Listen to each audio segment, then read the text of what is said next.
that I started 6 years ago. Goodness, I started in So long. I know it was Instagram does that. So as we wait for Tiffany to call in, because Instagram is being a little weird, just so you guys can know who Tiffany is, ask your questions. She's an activist. She's a community organizer. She literally is one of the dopest people that I've ever met. All right. And when it comes to a lot of the issues that we're going on to, whether it be the census, today's National Census Day, there we go. All right, we're bringing her in right now. She's coming in like 2 seconds. That's okay. Here we go. It's connecting. There we go. It's connected. There we go. What's up, sis? Taking so long. I know it was Instagram does that because like everybody's trying to go live at the same time. So this want to give me the glitch, but you're here. I'm glad it worked. I had to go out and come back in again, and I was like, that'll work. Oh, all right, so let me talk again. Let me talk some more. Like when your guest is in here, it's like bring them on. But we're here. My brother texted me talking about some hurry up with this. Boy, bye. Ooh, try your Micah. What you gotta do? Help me out.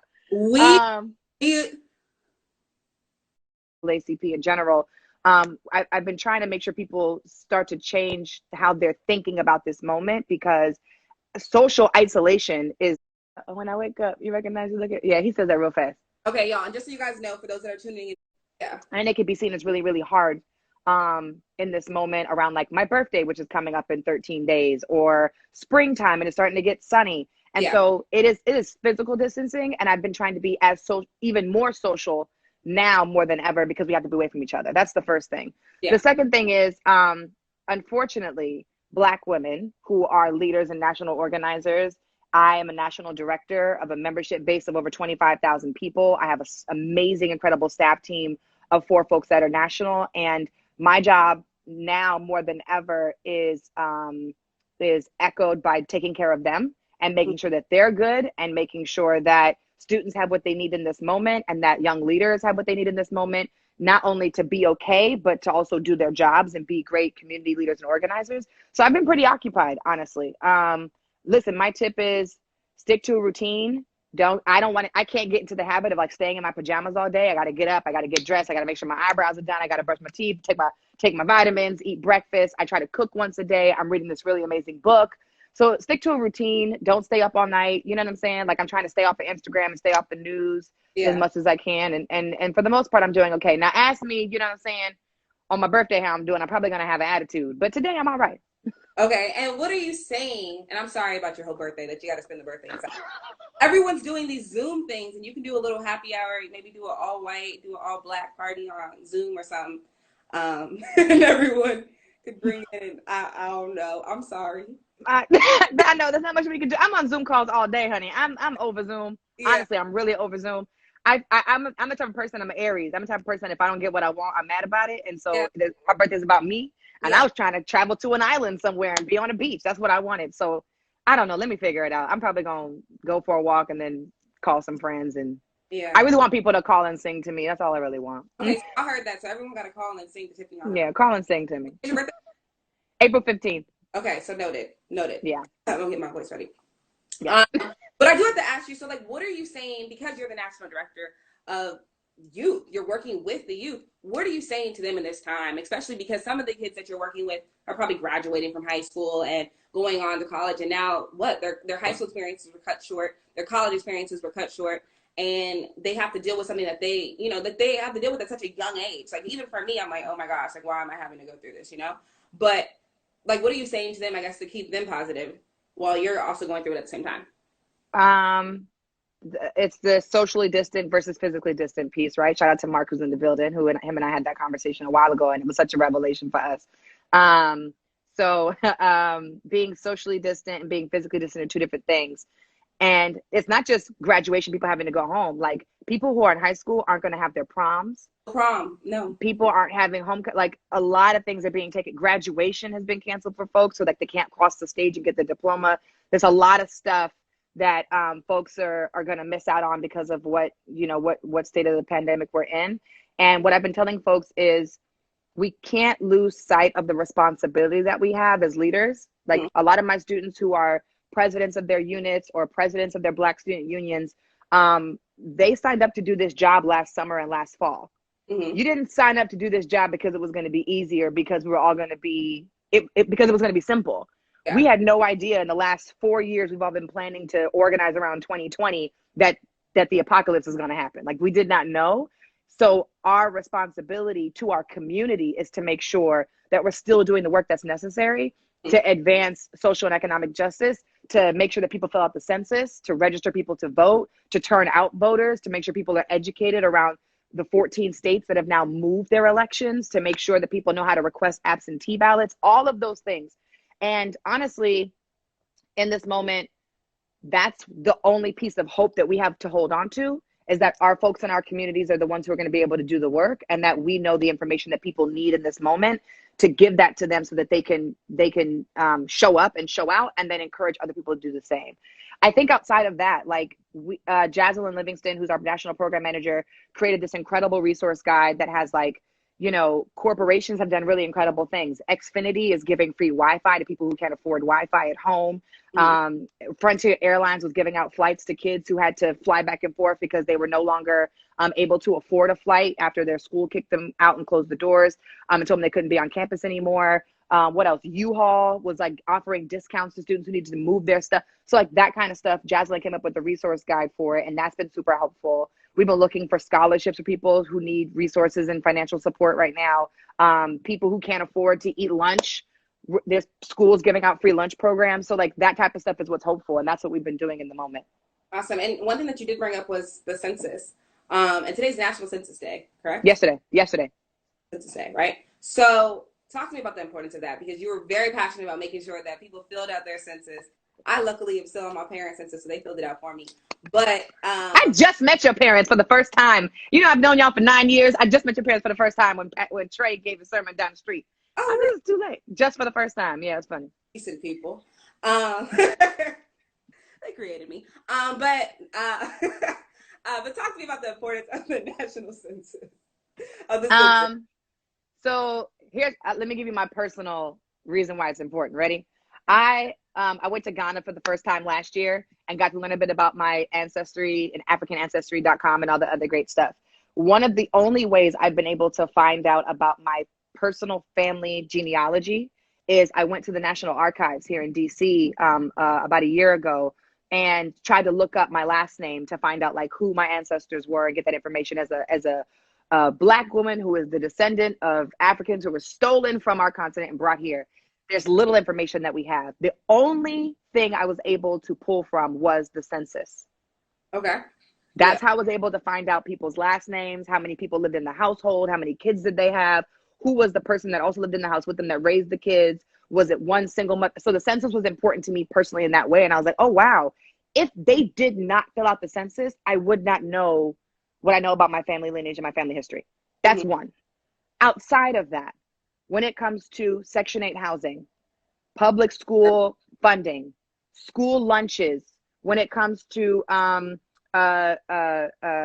fixing the roads, which we've heard about a lot, funding for hospitals in our communities, funding for K through 12, funding for the Pell Grant, which a lot of us are beneficiaries of, all of those things, and then, like, literally over 200 more programs. Those all get funded by how many people live in the counties and the cities and the states that the federal government pours money into. There are 327 million people in the country 10 years ago. As of 3 days ago, I think I checked. 5 million people have filled out the census. We have a long way to go. There's a lot of stigma, a lot of myths, a lot of fears about filling out the census.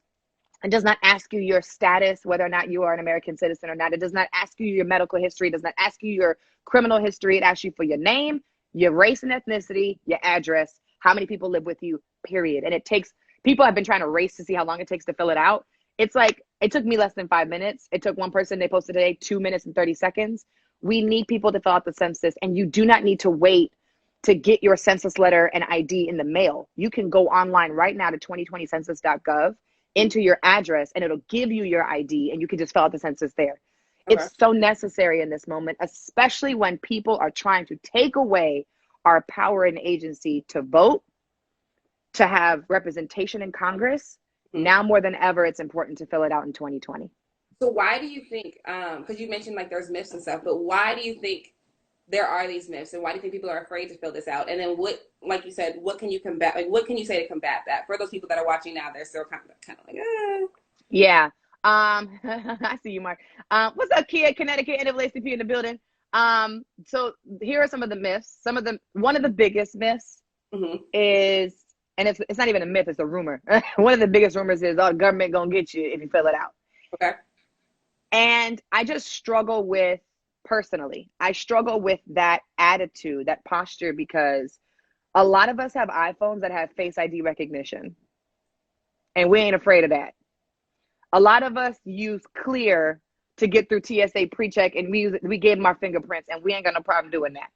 Most of us, if not all of us, have some sort of bank account, and they track our spending, and they have our personal information and your social security number. Like, I'm not saying that to belittle the fact that people are afraid of the government. I'm saying that because out of all the things in the world that you should be afraid of, we all have webcams on our computers and, you know, tracking our phones, listen to what we say even when our phone's not on. Out of all the things that you're going to be worried about, the thing that gives us the most representation in our democracy, and especially for Black communities where we're underrepresented and undercounted, in cities that have prisons or jails, and those people are undercounted, like that, this is actually not the time to bring up how you're afraid of the government knowing who you are. Right. And again, all those services that get federal funding. We just saw last week the government signed a bill, and the president signed a bill that Congress passed. It was a stimulus package where they gave money to unemployment. Unemployment is decided by the census before coronavirus. Almost 4 million people last week. It jumped from 600,000 to 4 million people last week filed for unemployment. But the way you get that money is through the federal government, one. Two, which they're trying to debate whether or not Donald Trump's signature is going to be on the check, and that's a whole different conversation. And the way that the government gives you that money is by knowing how many people live in your community. If you don't count yourself and you don't get counted, you don't matter to Congress. We already don't matter because they're trying to silence our vote. Now you're going to let them know that you don't even exist because you're not going to count yourself. So I just feel like people need to, you know, have a real, one, do your research, one. Yeah. And two, have a real understanding of the purpose of the census and what it does for our democracy in order for them to ignore some of the rumors and myths that people are spreading and lies. The lies. Emphasis on the lies.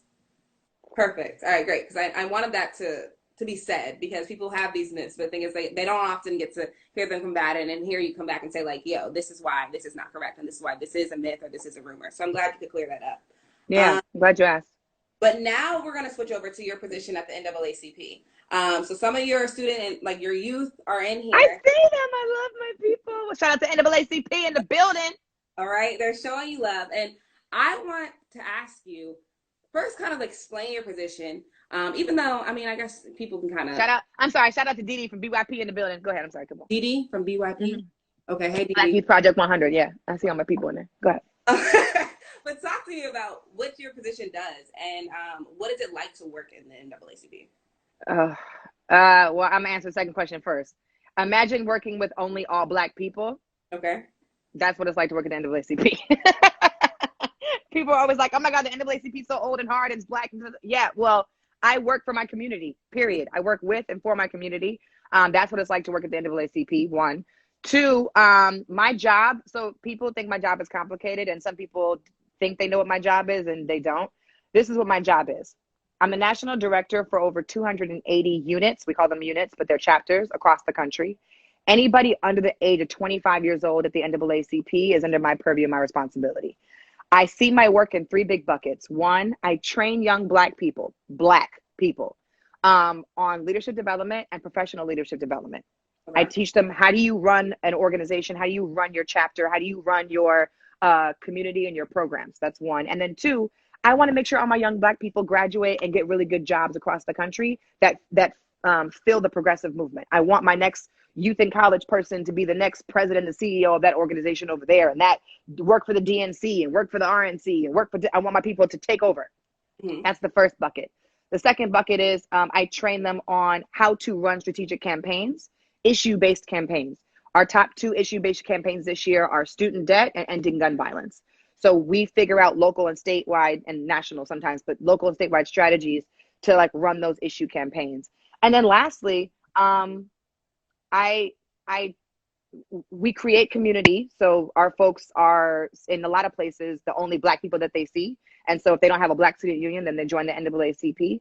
But we train them basically on like how to do civic engagement and work on voter suppression, work on the census, and then build community within their own areas and their own communities and across the country to celebrate their Blackness. That's what I do. And I have a great time doing it. Thankfully, I get to do it from home now at the moment. And I've been doing this for 12 years. Wow. A long time. Yeah, that's some time. So then I have to ask you, and I'm gonna be 100% honest with you. There's people out there that probably think the NAACP, like you said, you even kind of said it in the way, it's for the older generation. Old, right? It's a bunch of old people, something that's been around for over 100 years. What do you say back to that? What do you say to them when they say that, is the NAACP even relevant today? How do you respond back to them and say that it's relevant to somebody, because you're under 35, and you are proud of the organization that you are in, and you have students that are in this chat right now talking about how proud they are of you. What do you have to say to them when they say that this organization is not relevant, especially to our younger generation? So I personally, I ignore the question, and I'm not going to ignore your question, but when people ask me that, I ignore their question, because a lot of the times the people who ask me that are the people who are not engaged in social justice, even in their own communities.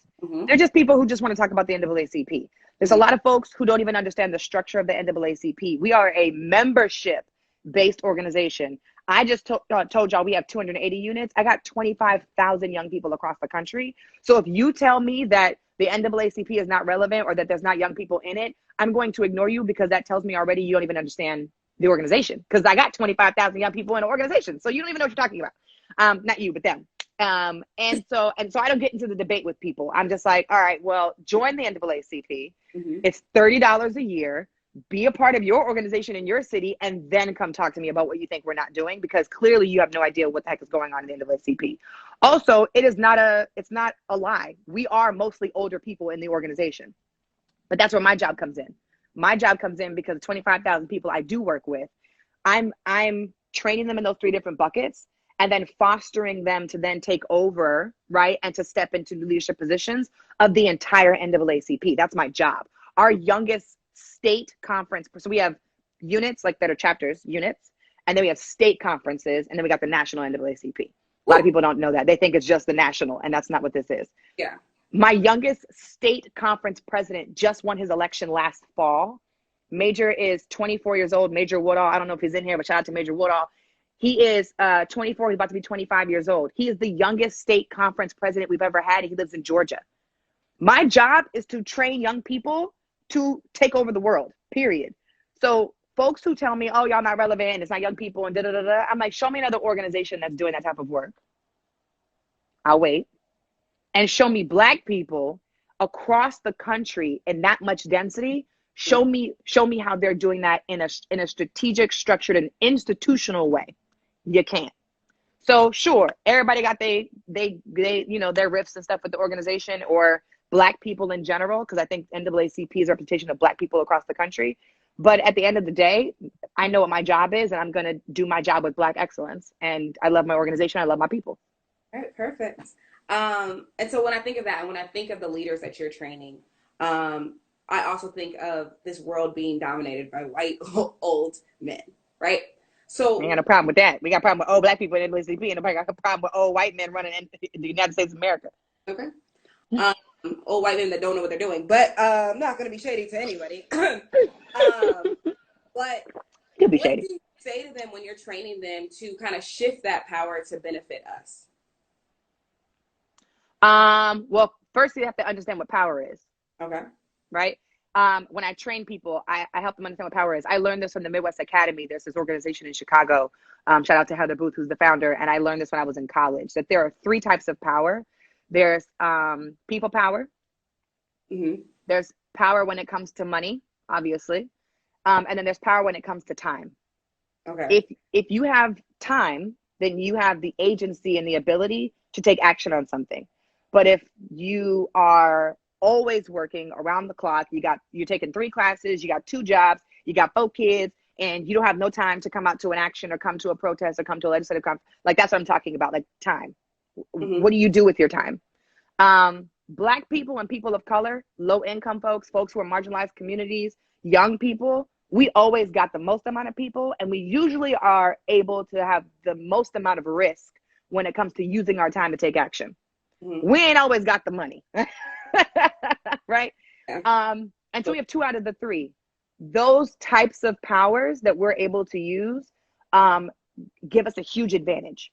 And once folks start to realize that we have the most amount of people in a democracy and the most amount of time in a democracy, when they figure out, you know what, there was a hate crime that happened at my school, but we actually have more people who are on our side to combat the hate crime or to put consequences on the people who made the hate crime, we can take action, and we have the time to take action. Mm-hmm. You have to shift your frame of reference, because people think that power just means that you are all white man. That's actually not true, right? Like, there's white supremacy.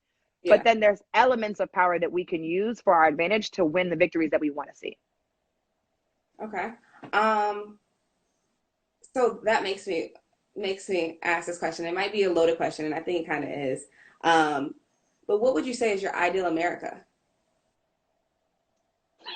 That is a loaded question. A loaded question, right? Or when you look at the way that you, I guess, define power in those different ways, what would you say is your ideal America? Maybe for Black, I don't want to say just for Black people, for you, just for you. Yeah, because what's good for Black people is good for all people. Exactly. My ideal America is, I have a list of things that I wish would change immediately, so I'm going to go with that as my answer. Let's do it. I would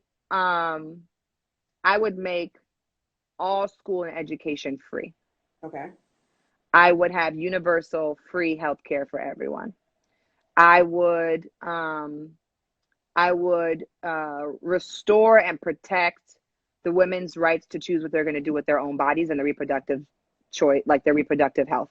Mm-hmm. I would get rid of ICE. I would get rid of private prisons. Okay. I would get rid of all borders. I know that's controversial, but I would. Yeah. I would also I would give everyone a job that has an equitable, livable wage. Okay. I would make sure that Wi-Fi is free everywhere for everyone. Mm-hmm. I would, what else? I would like to make housing free, but that's probably a stretch. I don't know if I'd add that to my list right now, but I would love if my housing and my rent was free right now and forever. I would forgive all student loan debt. That's mm-hmm. the world that I want to live in. I would, what else? Those type of things. I would think of the world that I want to live in and the America that I want to live in, that's different from right now. I would think about it in this way. People being able to do what they want to do and live and be free in who they are without legislative barriers and without hate and without discrimination and without oppression, without systematic oppression, without bias, and be able to pursue the education that they want to have to live the dreams and lives that they want to have for their families. That's the America I want to live in. Okay, so I would also make, speaking of voter registration, I would also make voter registration like not a thing. Everybody would be automatically registered to vote, period. And voting never go away, right? You'd always have the right to vote.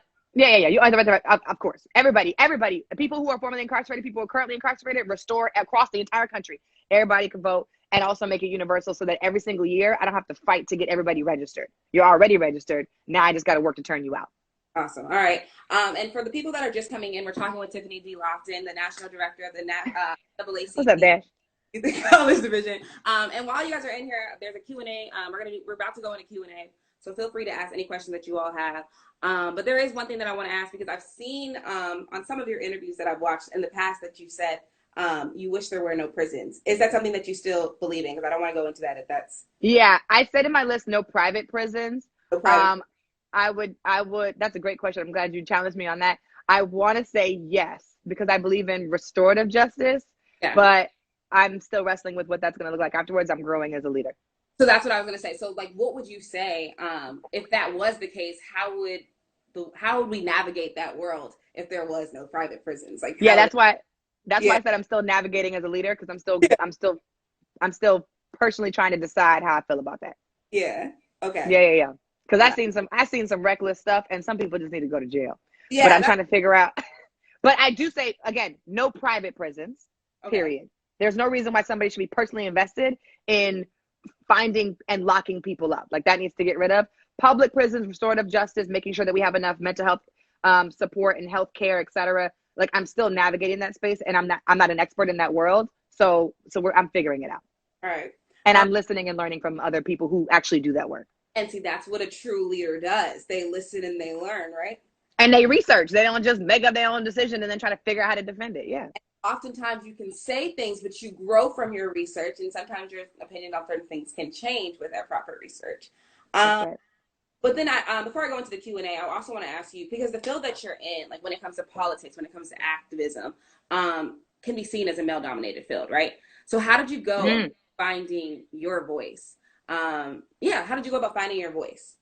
Because you're literally one of the, like, whenever I hear you speak, you're able to command a room. But that's not always the easiest thing to do, especially when it comes to men. No offense to all the men that are in the chat. But well, so let me say this. I'm talking, but I'm gonna turn my air off because my fan's blowing and I'm cold. I'm gonna say this. I got into this work. So I got into this work because I went to UC Santa Cruz, as you said in my bio, and I ran for, I got, let me start here. I got involved by happenstance because somebody asked me to sign a postcard for the Federal Dream Act. That was in 2007. Mm-hmm. And when I first started college, so I'm about to be 31. And I didn't know what the Dream Act was. I didn't even know what undocumented meant. I didn't know any of that stuff, and I'm not undocumented. I just was, happened to find myself in the right place at the right time, looking for an internship on campus. And somebody was like, hey, sign this postcard. I was like, what's it for? And then they were like, oh, we're going to send this postcard to Congress. And I was like, what is that going to do? And who is Congress, right? Trying to figure out all those things. From that moment and signing the postcard and learning about the campaign for the Federal Dream Act at the time, and which passed in the Senate but failed in the House by 3 votes, which was a huge, huge victory and loss because we got so close. Mm-hmm. I wanted to do more. I wanted to build and recruit more people to do more things, to take action, to improve our communities. And it was fun for me. And I was doing it for other people, not because anything had happened to me, not because I found myself in a situation where I was like, I understand the powers of white supremacy on Black people and I need to fix it. That's not what, I didn't have that revelation. That was not what happened. What happened was I ran for vice president. Out of 18,000 students, 300 of us were African American. Mm-hmm. And I ran for vice president against 4 of the white guys, and I whooped their ass in the election and won both times. Then I was running. When you're vice president twice, the next thing you're going to do is run for president. Yeah. So I ran for president. And I remember being in Sacramento when I was lobbying against tuition increases. They were raising our tuition. When I was in school, they rose our tuition over 80% when I was there. And we were I brought Black students and all these other students to come to Sacramento in California to talk to the legislator and say, listen, don't raise our tuition anymore. Give us a fee freeze. And while I'm on the Hill lobbying to help all students, not just Black students, but all students, my homegirl called me and said, Tiffany, you have to come back to campus because somebody hung a noose at UC Santa Cruz. It was during Black History Month, 2010 in the state of California. Yeah. And I was running for student body president in the state of California, where I was like, racism doesn't exist here. We're all diverse. We all love each other. I'm young. It's 2010. It's the new millennium. Nobody's going to hurt me. And that's not what happened. I was triggered. I was hurt. I was upset. I was mad. I was scared. And I was waiting for my chancellor and for the university to take action. I was like, what are you guys going to do? Your vice president of the student government just got threatened on campus. You better do something. And nothing happened. There was no investigation. There was no statement or email of apology. Nothing. When I came back, I was in Sacramento. It's a 3-hour, 4-hour drive back to Santa Cruz. When I got back, the noose was gone. And so they said they hid the problem, but they hid the problem. They didn't even address it. And I was like, and so I had an entitlement because I was like, out of anybody that y'all need to take care of, I'm a leader on campus. Yeah. You're supposed to take up for me. They didn't. And that's when the moment for me started. And Fallon Ashley Davis, who's still one of my closest friends to this day, Her and I organized a Black State of Emergency meeting. We closed it to only Black people. We decided what we wanted to do in that moment with all the Black community. Mm-hmm. And then we had 3 demands: Black housing, ethnic studies, and shared governance.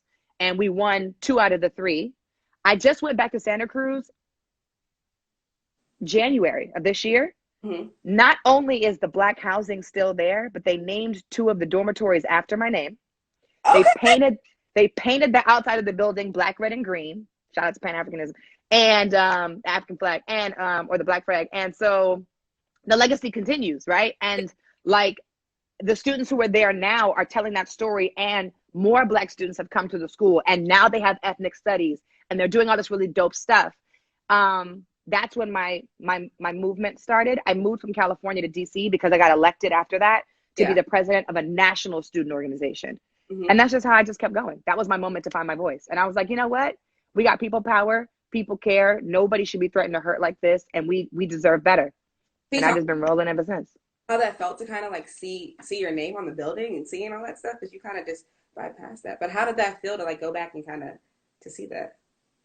It doesn't feel like, I don't know how it feels. It doesn't feel like anything. It feels like I have a responsibility to support people's leadership development, because I'm accountable to like the things that I'm learning about organizing. I consider myself an organizer, not an activist, not a leader, not a social media influencer. I'm an organizer. I organize people.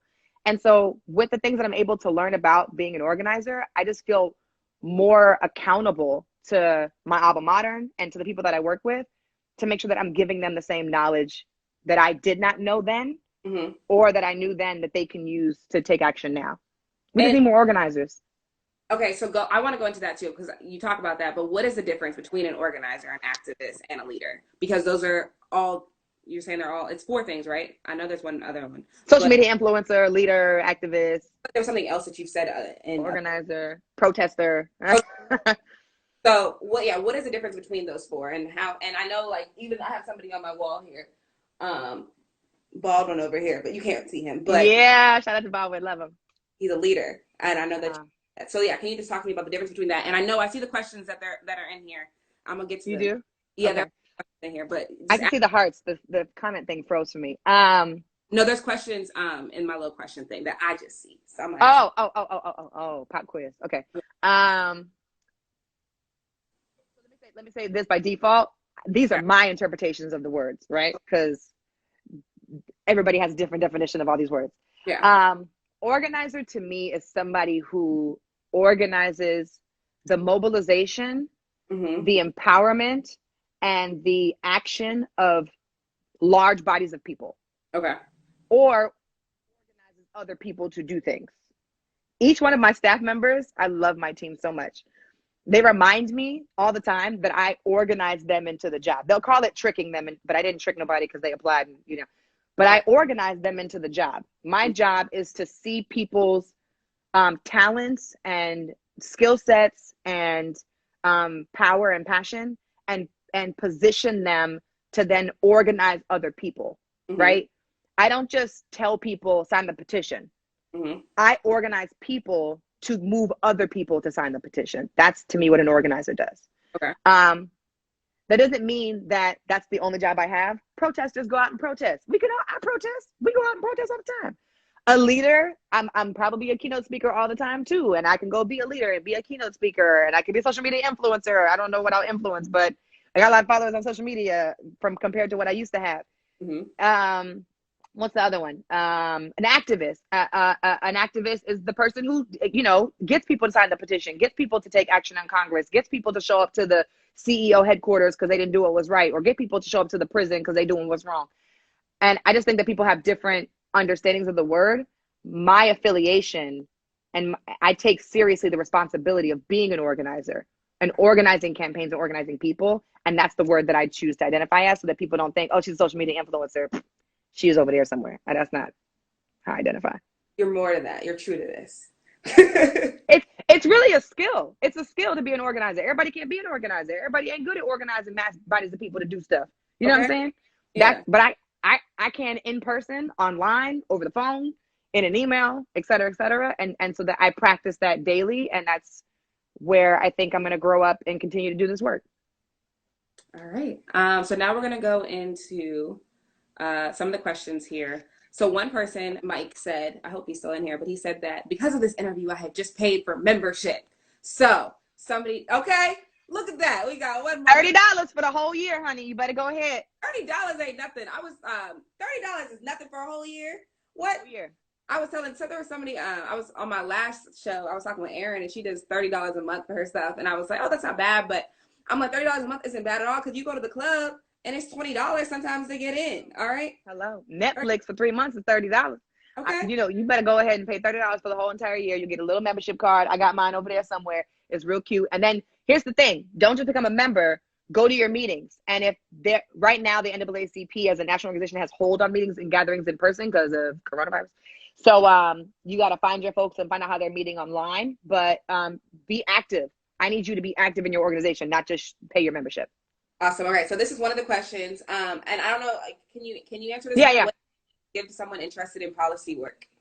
So I'm not a policy expert. But I will say there are two things. One, it depends on what type of policy you want to do, because I think there's different avenues for the type of policy you want to do. There you have to also, as a policy expert or somebody who wants to go into policy, also understand what advocacy looks like. It's not just the writing of policy, understanding policy. Know what advocacy looks like, because advocacy is what moves the policy through. I just organized, why did I say me? I didn't do it. My team member, Wisdom Cole, who's phenomenal, he organized a policy writing institute last November with like 20 of our NAACP folks here in DC. And we taught them the principles of research and policy writing. I learned a lot in that session that we organized. Shout out to Dr. Charles Davison at USC in LA. And I think it's like 3,000 policies get written a month and like one passes. So you have to understand advocacy and how it works and how policy moves, not just how to write policy. That's my answer to that question. Okay, my dad just came in here. He's Shaky Jake. Hi, Dad. Thumbs up in here. Okay. All right, let's see about this one. Okay. Hey, Ashley. How do you feel about this one? All right, so how do you feel about HBCUs versus PWI debate? I hate that I can't. Okay, so some people think it's necessary to go to an HBCU as a Black person. I did go to an HBCU, you did not. So let me hear your perspective. Are you going to shout out your HBCU? I mean, we already know Howard University, HU. HU, you know. I know, I'm a biter. It's okay. I'm gonna raise a lot of eyebrows, but I would love to be. I think I am, and the president has told me that I am an honorary Rattler at FAMU, Florida Agricultural Mechanical University, October 3rd, 1887. What? Mm-hmm. Here's the answer. No, it's not necessary for Black people to go to a HBCU. It's not. But the first part of the question is, how do I feel about HBCUs versus PWIs? There is definitely two different experiences that you get from the two different schools. However, Black people exist at all of them. And I did not go to a PWI, and my life would have been completely different if I did go to a HBCU. My job is to make sure that no matter what school you go to, we create community for Black students and Black young people across the country so that they're able to improve their communities in the school and outside of the school. Mm-hmm. You could do that at both. You could be a great Black person at both. You'll get a different experience, but you're still gonna be a great Black person if you go into either one of them. But the influence, and I say, oftentimes I get in arguments with my friends that do go to PWIs, but at the end of the day, someone like you is able to influence the people at Santa Cruz. And if it wasn't for you, you're able to lead them. And when it comes to the Black community there, so you went there for a reason, and I don't hate you for it. Let me tell you something. I was like, should I go to a HBCU just to get my Black card back? Like, what I gotta do? And the NAACP, most of our membership for college on the college level, they're all HBCUs. Yeah. I got North Carolina A&T, we got Morehouse, we got Spelman, we got down the street at we got Duke, we got FAMU, we got HBCUs all up in the NAACP. So even though I might not have went, I work with y'all. All right, thank you. And so this one again is from Mike, and he said, what's up, Mike? So he said, you said no borders. This one, I guess, when I asked about Ideal America. It's gonna be our last Q&A because I realized we've already hit 48 minutes. This Oh conversation. wow, time flies when you're having fun. Here's what I mean by no borders. I don't think human beings can be or should be illegal. Okay. Period. Borders create the distinction between who's legal and who's not legal. Mm-hmm. And if we get rid of the idea of borders, we won't criminalize people based off of their nationality or where they're from. That's what I mean by getting rid of no borders. Period. I don't believe in the wall. I don't believe in borders. People should not be criminalized because of who they are, where they decide to live. Period. Okay. Sorry. So somebody said, you definitely can. Experience is different, but the relationship between Black students who went to a PWI and those who went to an HBCU is janky. But that's because it's Maryland. It's shaking my head. That sounds personal. Purple Pomegranate, if you're in here, can you let me know what the rest of that question is? You can write it in the comment section. And then, yeah, I don't know what she's trying to say there. For this, we are safe and out of this pandemic. What do you wish now exists? Has been amplified that drastically. What do you wish now exists? I don't know. I'm gonna have her drop it in. So I hope you're write it again. Yeah, so you can write it in the comment section and let me know. But while we wait for that, can you drop a reading list for those that are interested in social justice? Maybe like 4 or 5 you would recommend. Go ahead, grab Okay. Here we go. I gotta be quick because I don't have that many minutes left. Okay, watch this. Yeah. Hold on. Here, write the books that you're saying. That's my producer. Morgan, go ahead and write the books that you're saying. Okay. Says it. I think, recommendations. I think this is good. Okay. First of all, can you see my face? Sorry. So first of all, anything that is John C. Maxwell, anything about leadership. John C. Okay. I have a Christian one that he did about leadership, and then I have like 4 other ones. They're these little cute books that are really easy to read and short. You see how small it is? Okay. How successful people lead. One of my coworkers, Derek, he stole my other one. It was good leaders ask great questions. So John C. Maxwell is a done deal. Okay. Then there is, can I turn my thing around? Yes. Yeah. This one right here, The Art of Gathering. Okay. This is about gathering people and moving people in meetings and in conferences and large gatherings. This is an uprising. I have not finished this one yet, but this is really good about revolution and in the 21st century, and nonviolent revolution in the 21st century. This one I'm reading right now, The Color of the Law. It's taken me forever to get through it, but it's about gentrification and policy. So somebody asked a question earlier about policy. This is a good one. This is my favorite freaking book. I feel like if anybody had a secret about democracy and white people taking over and silencing the vote, this gives you all the answers. This is an eye-opening book. It's the deep history of radical right's stealth plan for America, about how right-wing, rich white men are trying to take over our voices in America. Great book. This one I've had the longest, if you can see. Yeah, get that one. This one I've had the longest. I have like notes and Post-its and stuff in it. Managing the Child to Change the World is for anybody who's a manager. If you have to manage other people, this is a really great book to have. And I think I'll stop there. I have so many books, but that's what I can think of. Those are really good ones. Got some of those that you can drop those in here. And she did, Purple Pomegranate did say, so the question, picture this, we are safe out of this pandemic. What do you wish now exists has been amplified that drastically increases the political power of young people of color? Does that make sense? Oh, read it one more time. Picture this. We are safe and out of this pandemic. What do you wish now exists has been amplified that drastically increases the political, I have to like read it in sections. Politically builds the power of young people. I don't know if this is making much sense because